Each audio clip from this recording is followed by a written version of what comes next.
আসলে post July revolution এটার এখন যে অবস্থা আমরা দেখতে পাচ্ছি, আমার কাছে মনে হয় যে এটা আসলে বেশ অ্যালার্মিং। অ্যালার্মিং এই এই কারণে, কারণ যে সমস্ত সেক্টরগুলোতে আমরা রিফর্ম এক্সপেক্ট করেছিলাম, যে সমস্ত সেক্টরগুলোতে আমরা আশা করেছিলাম যে আপনার বিগত সরকারের যারা সমর্থক কর্মকর্তা কর্মচারী ছিলেন তাদেরকে চিহ্নিত করা হবে, তাদেরকে আপনার বের করে ওইখানে আপনার বঞ্চিত হয়েছেন, অথবা আগে বিভিন্ন সময় আহ, আহ, অনেক কারণে প্রমোট করা হয়নি, অথবা ঠিক অ্যাপয়েন্টমেন্টটা তাদেরকে দেওয়া হয়নি, এই ধরনের কর্মকর্তাদেরকে আনা হবে। এরকমটা কিন্তু এখনো আসলে আমরা বেশ ধীর গতিতে হচ্ছে বলেই আমার কাছে মনে হচ্ছে। কারণ আমি যদি সেনাবাহিনীর কথা বলি, সেনাবাহিনীতে এখনো এমন অনেক অসংখ্য কর্মকর্তা রয়ে গেছেন উচ্চ পর্যায়ে, যাদেরকে আসলে পরিবর্তন করা দরকার ছিল। তারা এখনো আপনার পরিবর্তন হননি বেসিক্যালি। কেন পরিবর্তন হননি এটার কোনো উত্তর আমার জানা নেই। আমি জানার চেষ্টা করেছি বেশ কয়েকবারই, তো আমাকে বারবারই বলা হয়েছে যে এটা একটা slow process, they will be change. এখন এই চেঞ্জ কখন হবে, কিভাবে হবে, এটা আসলে হয়তো তারাই ভালো করে বলতে পারবেন, অথবা কেন হচ্ছে না সেটা আপনার অন্তরায় কি কি আছে সেটাও আমার কাছে পরিষ্কার না। কারণ এমন না যে বাংলাদেশ সেনাবাহিনীতে আপনার এনাফ কর্মকর্তা নাই, অথবা ওনাদেরকে রিপ্লেস করতে পারবে এরকম কোনো যোগ্য ব্যক্তি নাই। যোগ্য অনেকেই আছেন, প্রমোশন থেকে ডিপ্রাইভড হয়েছেন, এরকম অনেকেই আছেন। তো এটা আমার মনে হয় বাহিনীর যারা নীতি নির্ধারক আছেন তাদের এটা আপনার সদিচ্ছার বিষয়। যদি তারা আগ্রহী হন, অবশ্যই অনেক কিছু তারা করতে পারেন। আর আপনি যদি দেখেন যে ওভারঅল আইন শৃঙ্খলা পরিস্থিতিটা যে যে অবস্থায় আছে, যে সাম্প্রতিক সময় বিভিন্ন আপনার যে ঘটনাগুলো ঘটেছে, যেমন ইসকন কেন্দ্রিক একটা ঘটনা ঘটেছে, সনাতন সংঘ কেন্দ্রিক একটা ঘটনা ঘটেছে, এবং প্রতিবেশী দেশের যে প্রপাগান্ডা মেশিনারি অপারেট করছে আপনার বাংলাদেশের বিরুদ্ধে, সেটা অত্যন্ত অ্যালার্মিং। বাংলাদেশকে এখন আপনি যদি দেখেন বাংলাদেশের এই মুহূর্তে যে মিডিয়া সিন, যেটা আমাদের নেইবারিং কান্ট্রি থেকে দেখানো হচ্ছে, সেটা খুবই উদ্বেগজনক। কারণ তারা একটার পর একটা মিথ্যা ন্যারেটিভ দাঁড় করিয়ে যাচ্ছে। আজকে বাংলাদেশের হাই কমিশন, উপ উপ হাই কমিশন যেটা আগরতলায়, hmm. That has come under attack. কোনো কোনো কিন্তু কারণ নাই আসলে। এই যে এই ধরনের যে আক্রমণ হচ্ছে বাংলাদেশ হাইকমিশনগুলোর উপর, কিসের কারণে? বাংলাদেশে একজন ব্যক্তিকে গ্রেফতার করা হয়েছে, চিন্ময় স্বামী নাম। আর এটা বাংলাদেশের একটা একেবারে ইন্টারনাল ম্যাটার যে তাকে কেন গ্রেফতার করা হয়েছে। এই কারণে কি আসলেও বাংলাদেশের হাইকমিশনে আক্রমণ করার কোনো যৌক্তিকতা আছে? আমার আমার তো মনে হয় না যে কোনো রকম যৌক্তিকতা নাই। এবং আপনি দেখবেন যে আহ শেখ হাসিনা সরকার, শেখ হাসিনা বিদায়ের খুব সম্ভবত এক সপ্তাহ পর থেকে বাংলাদেশে শুরু হলো যে বাংলাদেশে সংখ্যালঘু সম্প্রদায়ের লোকজনেরা নিরাপদে নাই।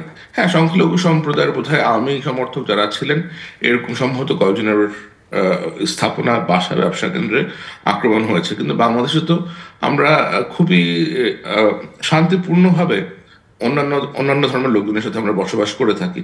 আমাদের তো এরকম কোনো কালচার নাই যে আমরা কোনো রকমের শ্রেণীভেদ করি অথবা বর্ণভেদ করি। আমরা কখনোই ওরকম ওরকম ছিলাম না। আমরা কখনো ওরকম না যে আমরা কেউ হিন্দু, কেউ মুসলিম, অথবা কেউ বুদ্ধ, এই কারণে আমরা কোনো রকমের ক্লাসিফিকেশন, অথবা কারোর সাথে কারো কোনো কেউ কোনো রকম কনফ্লিক্টে কারোর সাথে ইনভলভ হবে। সো এই যে একটা মিথ্যা ন্যারেটিভ দাঁড় করানোর চেষ্টা হচ্ছে, এটাকে কিন্তু আমাদের সাইড থেকে কোনো রকমের স্ট্রং কাউন্টার দেওয়ার কোনো রকম মেকানিজম আমি লক্ষ্য করছি না। মানে আপনি কি যা সরকারের দিক থেকে লক্ষ্য করছেন না? সরকারের দিক থেকে লক্ষ্য করছি না, অন্যান্য যে মিডিয়া হাউসগুলো আছে সেগুলো থেকেও আমি লক্ষ্য করছি না। এটা একটা সংঘবদ্ধ চেষ্টা হওয়া উচিত। কারণ এই মুহূর্তে বাংলাদেশের যে ইমেজ গ্লোবালে যাচ্ছে আপনার এই মিথ্যা ন্যারেটিভ দাঁড় করানোর জন্য, তা আমাদের জন্য খুবই আশঙ্কাজনক। কারণ আপনার দেশে ফরেন ইনভেস্টমেন্ট আনতে হবে, বাংলাদেশের যারা ওয়ার্কার আছে তারা বাইরে যাবে, আপনি গালফ কান্ট্রিজে যাবে, সে সমস্ত দেশেও ইন্ডিয়ান লোকজন আছে, অন্যান্য দেশের লোকজন আছে, তো সেখানে গিয়ে তারা কিসের শিকার হবে? তো অনেক কিছু আপনাকে চিন্তা করতে হবে। বাট আমি দেখছি না যে এই যে এই প্রোপাগান্ডা গুলো চলছে, এগুলাকে থামানোর জন্য কূটনৈতিক তেমন কোন রকম তৎপরতা আমার আপাতত চোখে পড়েনি। আমি রিসেন্টলি দেখেছি বাংলাদেশের পক্ষ থেকে দুটো রিজয়েন্ডার ইস্যু করা হয়েছে ইন্ডিয়ান কর্তৃপক্ষের কাছে। বাট এছাড়া ওরকম যে এই ফেক নিউজ যেগুলো আসছে, কেন এই সমস্ত ফেক নিউজ আসছে, কেন ইন্ডিয়ান কর্তৃপক্ষ এদেরকে কোনোভাবে রেগুলেট করছেন না, তা আমি আসলেও এখন পর্যন্ত বুঝতে পারছি না। কারণ একটা দেশকে টার্গেট করে, যেমন আপনার ফেক নিউজ কতটা ভয়াবহ হলে রয়টার্সের মতো এজেন্সি পর্যন্ত আপনার একটা ফেক নিউজকে ক্যারি ফরওয়ার্ড করে, সেটা আপনি চিন্তা করেন। যে অ্যাডভোকেট সাইফুল যিনি মারা গেছেন, লাইক যিনি হত্যার শিকার হয়েছেন আপনার চট্টগ্রামে, তাকে পর্যন্ত বলা হয়েছে যে তিনি নাকি চিন্ময় স্বামীর আইনজীবী ছিলেন, কিন্তু বিষয়টা তো এরকম না। তো যারা এই ধরনের একটা বয়ান তৈরি করছে, এদেরকেও আমাদের চিহ্নিত করতে হবে, এবং সরকারকে আসলে এই বিষয়গুলা বেশ স্ট্রিক্টলি আমার মনে হয় ডিল করা উচিত আর কি। কারণ এভাবে যদি আপনি একটা ন্যারেটিভ বিল্ড আপ হতে দেন, এভাবে যদি আপনার দেশের সর্বত্র ভুয়া নিউজ, আপনি ডিসইনফরমেশন ছড়ায়, এটা কিন্তু একভাবে দেশের এখনো যে পরিমাণ আপনার ক্রাইসিস চলছে, এই ক্রাইসিস সিচুয়েশনটাকে এটা আরো একটু রেট করবে।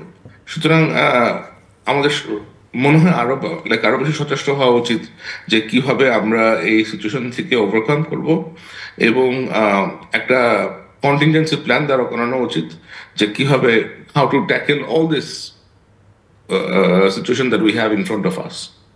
জি, সারা হোসেন, আপনি শুনছিলেন? জি, একটা পয়েন্ট অ্যাড করতে পারি এটার সাথে। স্বামী, আপনি বললেন যে এগুলো বাংলাদেশের আভ্যন্তরীণ বিষয়। I have to slightly disagree with that, because I think আমার মনে হয় যে কোনো মানবাধিকার ইস্যুটা is not an internal matter. I think other people can comment on it, but what I would say is that যে সিলেক্টিভিটি আমরা দেখছি, রাইট, যে কোন ইস্যু নিয়ে কথা বলা হয়, কোন ইস্যু নিয়ে কথা বলা হয় না, সেটা আমাদের ধরে দেওয়া উচিত। আর আমি আপনার সাথে 100% একমত যে যথেষ্ট জোরালোভাবে রেসপন্সগুলো আসছে না। সো আমরা যে ধরনের ফলস নিউজ বলেন, মিসইনফরমেশন বলেন, প্রপাগান্ডা বলেন, এগুলো যে করা হচ্ছে, এটা শুধু ইন্ডিয়া থেকে আসছে, ইন্ডিয়ার অনেক সোকল গদি মিডিয়া থেকে তো আসছেই, এবং অনেক ধরনের আই সাপোজ সাইবার গ্যাংস থেকে সাইবার ওয়ারফেয়ারই করা হচ্ছে রীতিমতো। কিন্তু আনফর্চুনেটলি বাংলাদেশের অনেক বাংলাদেশি, বিশেষ করে প্রবাসী বাংলাদেশিরাও কিন্তু এই প্রসেসের সাথে খুব ওতপ্রোতভাবে জড়িত।